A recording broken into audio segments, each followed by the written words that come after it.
historiquement, le secteur de l'immobilier, c'est hyper dynamique, hyper intéressant. En tout cas, depuis 2-3 ans, ça bouge beaucoup. Et je pense que c'est le secteur global le plus intéressant aujourd'hui parce que c'est là où il y a tout qui bouge. Tu as de l'hospitality. Donc voilà, pour moi, il y a des modèles d'affaires qui doivent évoluer. On en reparlera. Je pense qu'on refera certainement un épisode ensemble parce que moi, ça intéresse beaucoup la partie stratégie de service marketing, exactement ce que tu proposes. Et il y a tout à faire. C'est clair, c'est clair. Hey, c'est Edouard, bienvenue dans l'After, le podcast dédié à l'immobilier et au monde du business en Suisse romande. L'objectif de ce podcast, c'est de vous permettre de continuellement apprendre même après votre journée de travail. Si vous appréciez le contenu, je vous demande une seule faveur, laissez-nous un avis 5 étoiles sur la plateforme que vous utilisez. Allez, bon épisode. Ce qui m'a toujours fait marrer, moi, c'est les gens qui disent, bon, premièrement, je comprends pas pourquoi tu fais ça. Voilà. Moi, je sais pourquoi je le fais. Ouais. Voilà. Deuxièmement, ça marche pas. Et après, je dis, ok, bon, tu me dis que ça marche pas. Montre-moi un peu ton profil, quoi. Montre-moi ton profil. Et puis, il montre le profil. Et puis, il y a deux photos du chien pour une agence immobilière. C'est terrible. C'est terrible, en fait, parce que, mais ça, je peux en faire un parallèle aussi des fois avec un peu l'immobilier. Ouais. C'est que vu que toi ou moi je viens du marketing digital, moi quand je fais des choses, après j'ai des indicateurs, indicateurs de performance. Et des fois, tu as des gens, ils aiment ou ils aiment pas, mais c'est au pif. Et puis c'est un petit peu compliqué des fois à gérer, à leur expliquer que ce que toi tu mets en place, tu le fais dans un but où toi tu sens que ça fonctionne parce que tu t'appuies sur quelque chose pour le prouver. Tu le fais pas un petit peu au pif et de manière subjective. Donc je te rejoins aussi par rapport à ce que tu dis. En tout cas, les gens ne font pas assez. Voilà, c'est ce que je pense. En tout cas, ils testent un coup et puis ça fonctionne pas. Et puis il faut chauffer la soirée. Tout dans la vie. Tu vas apprendre une langue, tu fais pas un cours d'allemand d'1 heure, puis après tu dis bon je sais pas l'allemand, ça marche pas. C'est clair. C'est pareil pour les réseaux sociaux, pour le marketing en général. C'est dans tous les domaines, c'est la même chose. Exactement. D'ailleurs, par rapport à ça, tu as lancé ton podcast aussi il y a pas très longtemps. Ouais. On a lancé un peu en même temps d'ailleurs. Exact, ouais. D'ailleurs, merci d'avoir participé à la podcast Real Insiders, exactement. Merci à toi. Et du coup, comment ça se passe c'est pas mal de jobs. C'est beaucoup de jobs, je pense que les gens ils s'en rendent pas compte. Bon, quand on voit tout le setup qu'il y a là, je pense que si on faisait une photo, ils seraient impressionnés. Mais ouais, c'est beaucoup de jobs. Après, moi, j'aime beaucoup ça, même si au final, je fais presque plus pour moi parce que je kiffe faire ça, mais passer 30 heures sur YouTube pour trouver le bon micro, puis t'as vu les galères qu'on a eues jusqu'à maintenant. Moi j'adore. Et puis par rapport à la podcast, ce que j'aime beaucoup aussi, on s'est aussi donné 2-3 tips, j'espère que t'aimes bien le nom de ta podcast. C'est grâce à toi. Ouais, mais non, mais en gros, pour revenir à ça, je trouve que ce qui est méga cool, c'est qu'on se complète dans le sens où moi j'ai une podcast qui est vraiment B2B et qui est destinée aux professionnels de l'immobilier et à des insiders, genre les questions que tout le monde se pose. Puis finalement, moi, je vais les poser parce que les gens n'osent pas les poser peut-être en direct sur l'entrepreneuriat, sur l'immobilier, sur l'immobilier d'aujourd'hui et de demain. Et toi, c'est pareil, seulement que tu as aussi un public qui est B2C, donc qui est le client final. Donc je pense toi, tu arrives à démocratiser l'immobilier et je trouve ça génial. Et donc, moi, je suis content qu'en fait, on ait lancé plus ou moins en même temps ces deux podcasts. Et pour moi, ça se passe bien. Pour toi aussi. Comme quoi, qu'il y ait 1, 2, 3 ou 4 médias, du moment que le contenu il est qualitatif, ça fonctionne. Ouais, bien sûr. Non, puis c'est très très complémentaire, je pense. Bien sûr. Ouais. Mais c'est juste, j'ai oublié de préciser. Du coup, c'est Joël qui a trouvé, qui m'a donné le nom du podcast. Non, alors je t'ai donné une wishlist d'une dizaine, et puis c'est toi qui l'as trouvé. Non, merci. Je me lance pas de laurier, mais je t'avais donné une petite wishlist, et puis t'avais bien. Mais il avait bien fonctionné. Ouais. En tout cas, moi j'aime bien. Après, il faudra peut-être demander ça à ton audience. Mais, je trouve que ça passe bien, ouais. Par rapport aux réseaux sociaux, du coup, pour revenir à ça, si tu dois privilégier, alors je sais pas ce que ImmoSprint utilise vraiment, ou bien si tout d'un coup c'est Joël Lopez qui va être la marque, je sais pas si tu penses le faire. Ouais, bien sûr. Mais quel réseau social tu privilégierais toi, ou qu'est-ce que tu privilégies d'ailleurs? Par rapport au canal d'acquisition pour mon business à moi, ou tu dis pour disons les deux. Je travaille avec des entreprises. Alors disons les deux. Je pense plus à toi parce que des entreprises, ça dépend de l'entreprise aussi, ça dépend de son activité, des objectifs. Ouais, exact. Mais du coup, pour toi. Alors pour moi, honnêtement, aujourd'hui, c'est du bouche à oreille. Okay. Parce que c'est un petit milieu, et puis je pense que les gens peuvent voir aussi ce que j'ai fait dans mon ancienne régie, même s'ils ne voient pas tout, mais il y a des choses qui sont visibles sur la chaîne YouTube ou autre. Donc pour l'instant, c'est du bouche à oreille, et puis il y a un petit peu de LinkedIn. Mais en termes de canal d'acquisition, moi ce qui m'importe, c'est de travailler avec des gens qui ont aussi mon état d'esprit, que ça soit cool. Alors c'est horrible de dire ça d'un côté, mais j'ai vraiment une envie de collaborer avec des gens où je me sens à l'aise, où je peux être qui je suis. Si je pense que c'est de la merde, ben, il faut que je lui dise dans les yeux que c'est de la merde, et je me sens pas bridé de lui dire ça. Alors faut toujours prendre les mots, hein. Là on est entre nous, donc on peut discuter, mais enfin voilà, j'ai vraiment envie je dirais pas de choisir mes clients, en tout cas tout faire pour être heureux et puis que ça se passe bien et puis que les collaborations se passent au mieux, quoi. Ok, magnifique. Et du coup, Moi, j'ai un peu dévié de la question, hein, désolé. Ouais, mais c'est pas grave, c'est pas grave. Mais du coup, ton canal d'acquisition principalement, c'est le bouche à oreille. Et puis, t'es assez serein avec ça. Moi, ça m'a toujours stressé, ça. Alors moi, je pense que j'ai l'effet de mode parce que je viens d'arriver. Donc maintenant, alors tout ce que je suis en train de faire ou ce que j'ai déjà réalisé se passe bien. Donc les clients viennent encore vers moi et puis je suis vraiment content. Mais après, bon voilà, il faut délivrer du job. Et puis forcément, après, en termes de canal d'acquisition, moi, je suis dans le content marketing. Donc c'est vraiment, il va falloir produire du contenu. LinkedIn, pour moi, est un levier qui est important. Ouais, en B2B, bien sûr. Et puis il y a des choses qui vont arriver que je peux pas encore dévoiler. Je sais pas si ça sera sorti d'ici là. Mais il y a des jolies choses qui arrivent. Et voilà mes canaux d'acquisition. Donc c'est développer du contenu, en gros. Ok. Donc tu veux pas t'arrêter au bouche à oreille, ouais. Non, parce que ça, je pense que c'est un effet de mode. Donc, si ça se passe bien, et pour l'instant, ça se passe très bien, donc je suis hyper content, bah, tu fidélises des clients. Et ben après, finalement, si j'ai alors déjà que je souhaite une croissance organique et saine, mais à un moment donné, je vais de toute façon devoir prospecter, même si c'est pas là où je suis le plus à l'aise, hein. Franchement, j'ai plein de défauts, comme tu disais, j'avais plein de peurs. Je pense que là, les peurs, faut en avoir pour aller de l'avant. Et puis moi, c'est un instinct de survie, ben, ça tire vers le haut. Et je suis pas très commerçant. Je suis pas très corporate, des fois je suis un peu maladroit aussi dans mes mots, donc c'est pas le plus évident. Donc voilà, je pense qu'avec LinkedIn et puis 2-3 idées qui arrivent, ça devrait le faire. Puis après voilà, c'est du bouche à oreille et puis c'est de bien faire son job finalement, comme tout le monde, hein. Ah, c'est clair. Du coup, par rapport avec ton avis j'aimerais bien avoir ton avis d'expert dans le marketing par rapport à ce que je fais moi. Du coup, c'est très différent. Ouais. Il y a peu de personnes dans l'immobilier qui font ça vraiment en Suisse romande. Je pense que t'es le seul. Ouais. Enfin, il y en a 2 ou 3 maintenant, ouais. Mais du coup, t'en penses quoi? En plus, je sais que toi, t'aimes pas trop la vidéo. Ouais, exactement. C'est toujours les cordonniers qui sont les plus mal chaussés, hein. Mais alors moi, ce que j'ai dit, c'est comme je disais dans ma podcast, moi je t'ai félicité parce que pour moi, t'as réussi à prendre une place là où personne voulait aller déjà, parce qu'ils y croyaient pas. Et pour moi, c'est ce que je te disais en off, t'es mon POC, t'es mon proof of concept. Moi, j'étais persuadé qu'il y avait quelque chose à faire en démarrant par TikTok. Parce qu'il y a un marché, il y a une audience que généralement le marché de l'immobilier n'arrive peut-être pas forcément à toucher directement, parce que c'est plutôt une cible jeune, où pour moi, il y avait complètement une place à prendre. Finalement, bah, bravo, tu l'as prise. Après, moi, je suis pas un donneur de leçons, donc ça dépend aussi des objectifs que tu t'es fixé. Donc si en termes de notoriété, personal branding, bah, de toute façon, le chapeau, t'as cartonné, et puis t'as tout le monde qui parle de toi.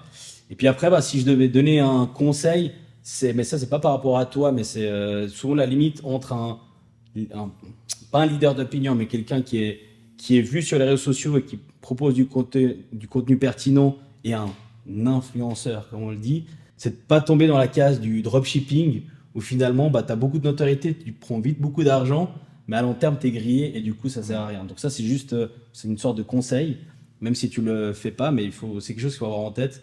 Mais sinon, ton approche, elle est parfaite. Enfin, pour moi, en tout cas, par rapport à tes objectifs, je pense que tu es content de ce qui t'arrive. Donc, je suis très content. Ouais, non, je pense que les gens répondent à tes objectifs, quoi. Ouais, tout à fait. Mais c'est plus du personal branding parce qu'en fait, les influenceurs travaillent comme ça, hein. Oui. Donc c'est vrai que en plus, on en avait discuté dans ton podcast, mais dans l'épisode qu'on a fait ensemble. C'est aujourd'hui, moi, il y a Inved qui a le site internet, c'est sur les plateformes et tout, mais les gens connaissent Edouard Claire et pas Inved en fait. Ouais. Mais c'est un peu la tendance, hein.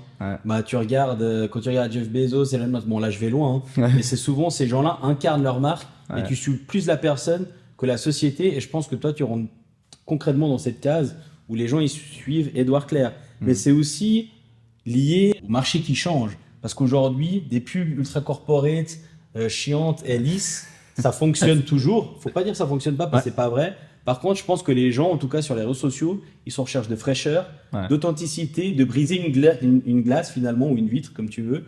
Et puis que tu aies un rapport qui est vraiment humain, où tu peux aussi déconner avec la personne et puis que tu sentes que ça peut devenir une sorte de pote, quoi, en gros. Ouais, et puis pour moi, Édouard Clerc, c'est le pote qui donne des bons conseils dans l'immobilier, en tout cas par rapport aux gens que tu touches sur TikTok ou Instagram. Ouais. Bah ça, en fait, c'est le travail de l'influenceur.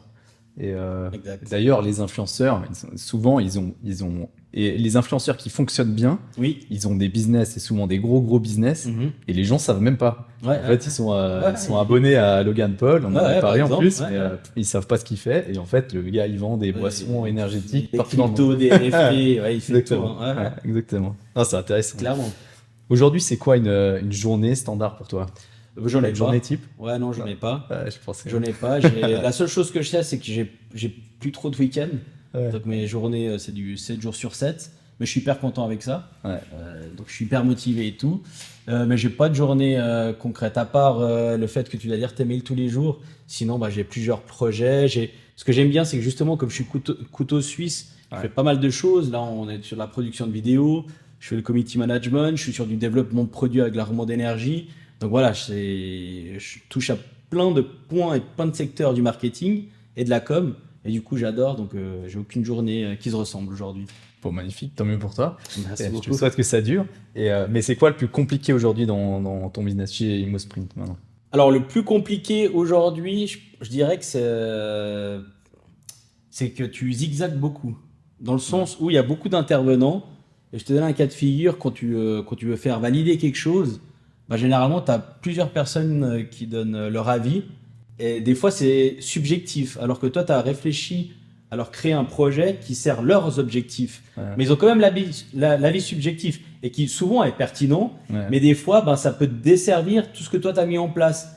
Et c'est un peu frustrant. Le but, c'est de les accompagner, de leur expliquer. Mais voilà, le plus compliqué, c'est des fois qu'il y a trop d'intermédiaires, alors que moi, je suis quelqu'un qui va plutôt droit au but et qui essaye de zigzaguer le moins. Donc voilà, ça prend beaucoup de temps d'expliquer les choses, de voir quelle est la vision des choses. Au final, ça se passe très bien.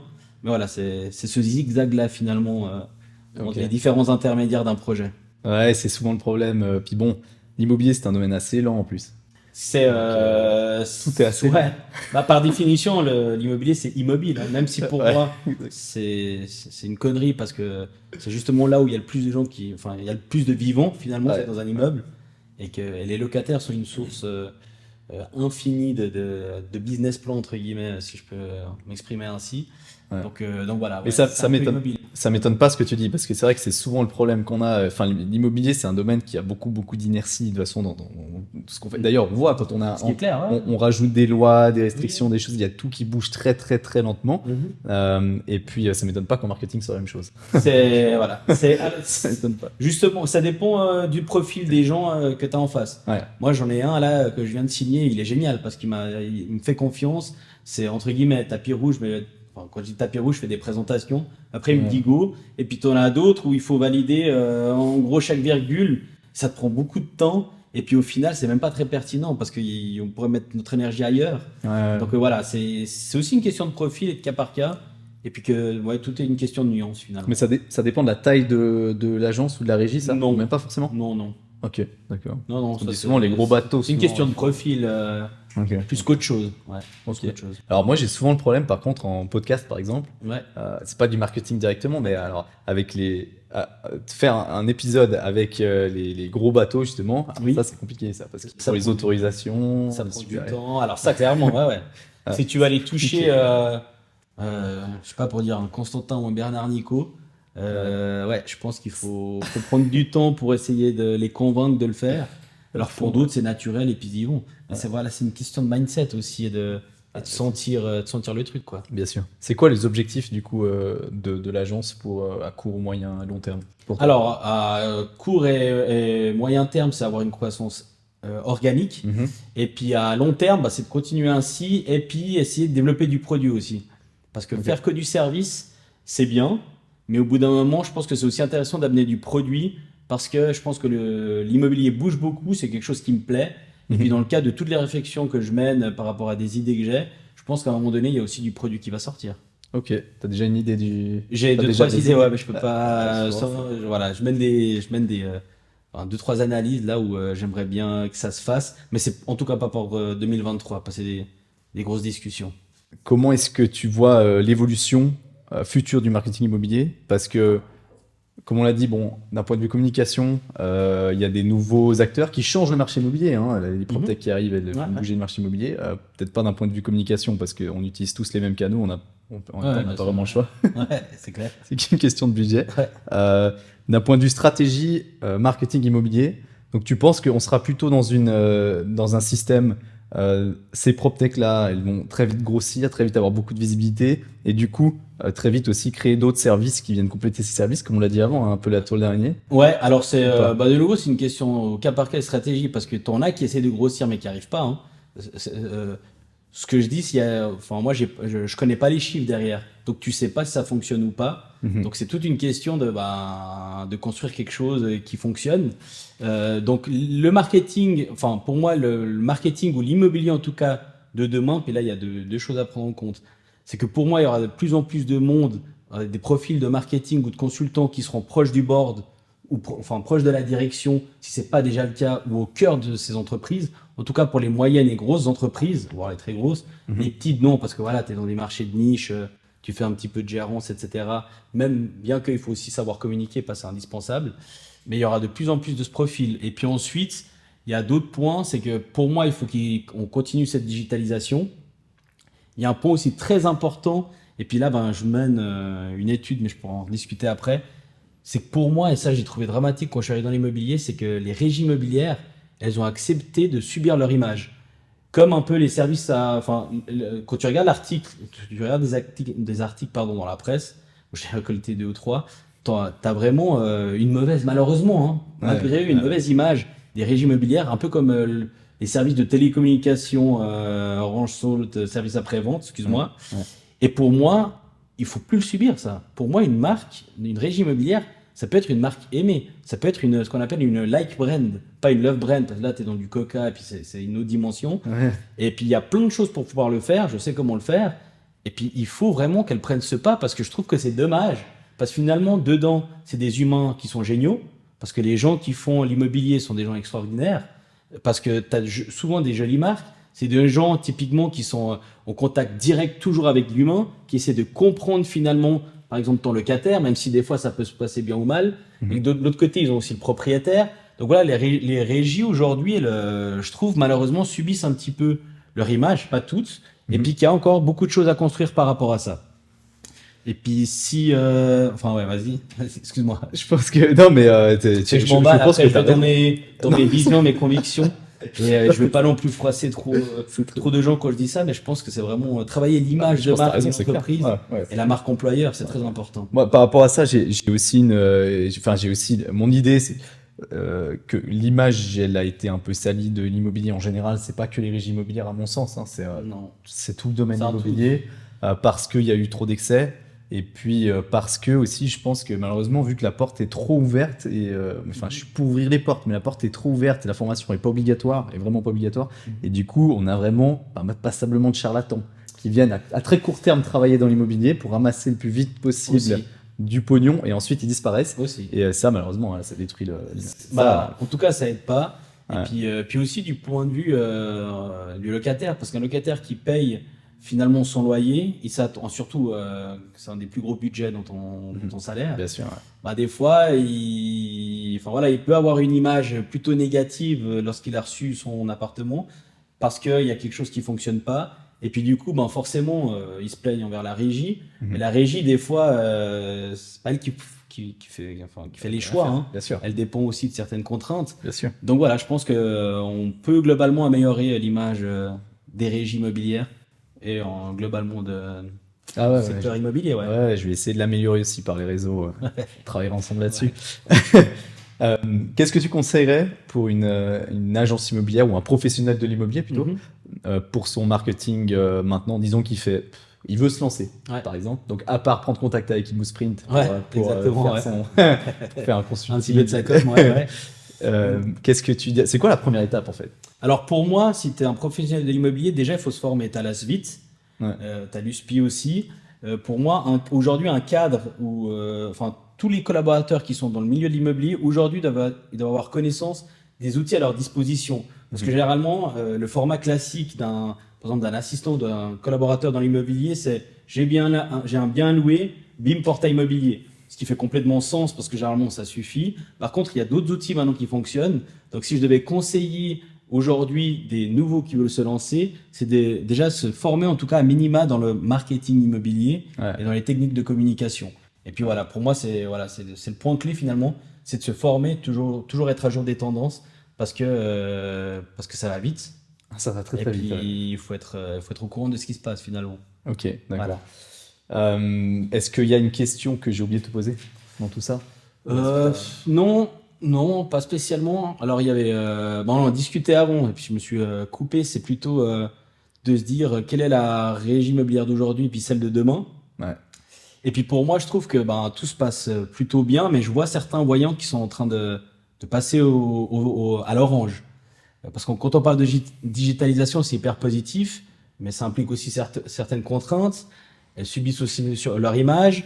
Tu as des acteurs, comme on parlait de Néo, qui sont arrivés, qui ont cassé le marché. Et pour les régies immobilières, il va sûrement avoir des acteurs qui vont arriver. La question, c'est pas s'ils vont arriver, c'est quand. Donc, il va y avoir forcément une pression sur les honoraires. Il y a des choses, il y a des choses qui évoluent. En tout cas, moi, j'ai détecté des indicateurs qui sont inquiétants. Et puis, du coup, pour moi, il faut vraiment qu'on réfléchisse par rapport à ça. D'ailleurs, je mène justement une sorte d'étude par rapport à tout ça. Et je pense qu'il y a un modèle économique qui peut peut-être évaluer par rapport justement à cette problématique des honoraires de gérance. Ok, ouais. Donc voilà. Donc des trucs qui sont déjà en train de se faire ailleurs, enfin qui se voient. Alors pas forcément. Alors il y a des choses qui se passent ailleurs. Ouais. Après il faut voir si légalement ou si le marché est identique à celui du marché suisse. Il y a plein de choses qui se passent, mais pour moi il y a aujourd'hui je pense que certaines régies subissent une pression sur les honoraires de gérance due à plusieurs indicateurs. Ces indicateurs pour moi sont en train de passer à l'orange, pas au rouge. Mais voilà, il faut apprendre à anticiper ce qui va venir. Et pour ça, je serais ravi d'en discuter avec eux. Voilà. C'est clair. Ah, mais 100% d'ailleurs. Je parle souvent de la gérance parce que pour moi, donc c'est pas un domaine qui m'intéresse particulièrement. C'est pas là où je vais me spécialiser. Par contre, je trouve que effectivement, il y a énormément d'efforts d'un point de vue à faire, d'un point de vue digitalisation. Alors ça, c'est pas du tout la faute des géants, c'est la faute du système, de la loi, de ce qu'on a besoin. Mais c'est beaucoup d'originaux. C'est des papiers. C'est des archives pendant 10 ans. Mais là, il y a. Faut que ça bouge. Ah ouais. D'ailleurs, Dan Amar disait, il y a un cas Foxstone dans tous les cantons par rapport à la tokenisation de l'immobilier. C'est assez intéressant de voir ce qu'il avait dit à la Rent. C'est exactement ça. Ça va lentement.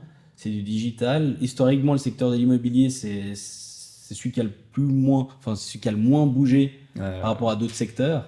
Mais on est en plein dedans. Je trouve que c'est hyper dynamique, hyper intéressant. En tout cas, depuis 2-3 ans, ça bouge beaucoup. Et je pense que c'est le secteur global le plus intéressant aujourd'hui parce que c'est là où il y a tout qui bouge, où tu vois qu'il y a de l'hospitality.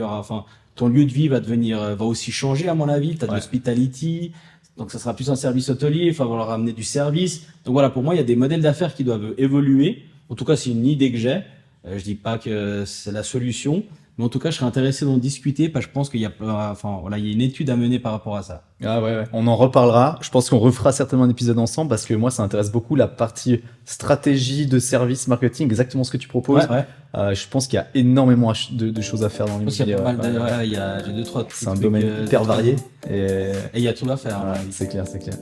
En tout cas, merci beaucoup, Joël. Merci à toi. C'était très sympa. C'est cool. Et puis, on remettra ça quand on a un peu plus. Je à ma podcast de nouveau aussi. Merci, à plus. Merci. Ciao.